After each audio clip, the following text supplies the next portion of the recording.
The Ipswich River is 45 miles of beautiful, clean water, vital habitat, and incomparable recreation. During the 2020 COVID pandemic, more people enjoyed the river than ever before.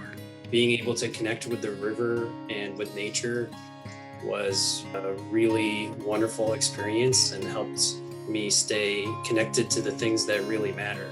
It's a big part of our lives here. We're right in the middle of all this wildlife, the birds, the fishers, the otters, beavers.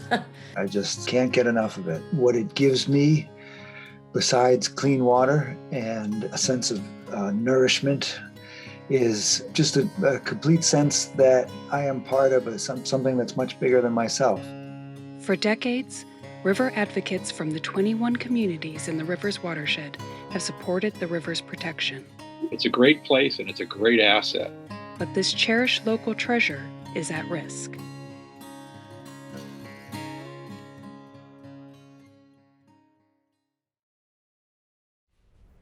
When President Biden asked me to serve as the first ever special presidential envoy on climate, he told me he wanted to make climate a top priority for his administration.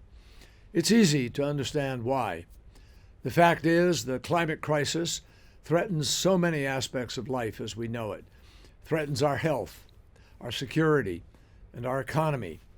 And that's in large part because the climate crisis directly threatens our most precious resource, abundant, clean, fresh water. The climate impacts on freshwater resources are becoming increasingly pronounced all over the world. Here in the United States, groups like American Rivers do critical work to restore our nation's waterways and bring attention to the climate impacts on rivers. Even in places like New England, where I grew up, and where a love for water, bays, rivers, streams, estuaries, the ocean, all of that is practically written into our DNA. And even here, rivers are threatened by drought. This year, the Ipswich River has been named one of the most endangered rivers in the country, and understandably so. The Ipswich has recently suffered from the worst 2 droughts in the river's history, both of which occurred within the last 5 years. And this has impacted the primary drinking water source for 350,000 people and local businesses.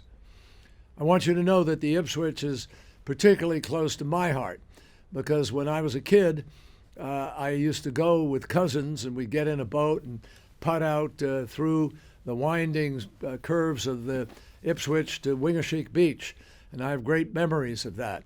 Now, I want to take this opportunity to personally thank Susie Winthrop and the many members and supporters of the Ipswich River Watershed Association.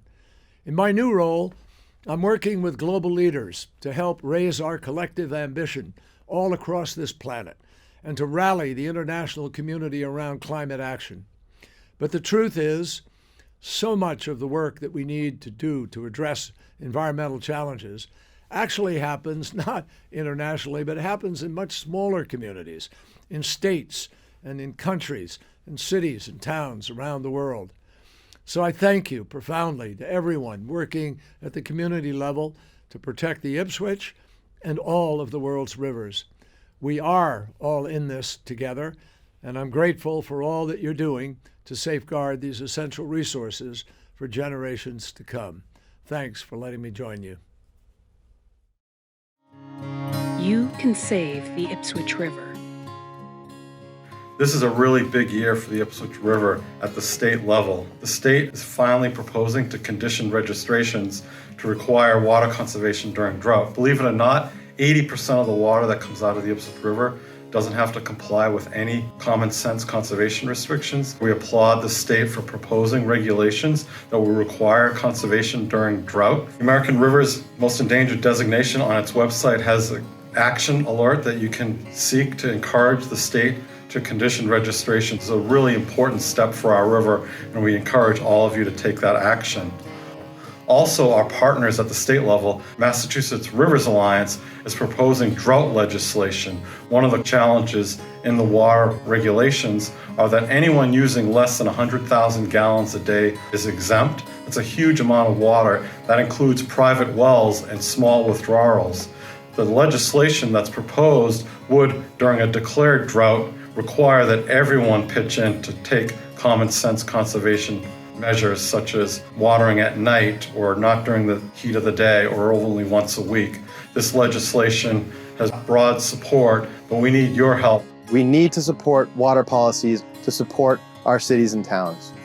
And let's help residents find ways our neighborhoods can stay green by doing things like helping our cities and town officials review local bylaws to promote low-impact development. And if we do this, we can work together to save our rivers and our communities. Above all, it is the passion of people like you that will protect the future of the Ipswich River. There are many local actions you can take, like the Lawn by Lawn Pledge, a resident-led effort to rethink our yards to grow for our future, and Paddle-a-thon, the Ipswich River Watershed's signature fundraising event.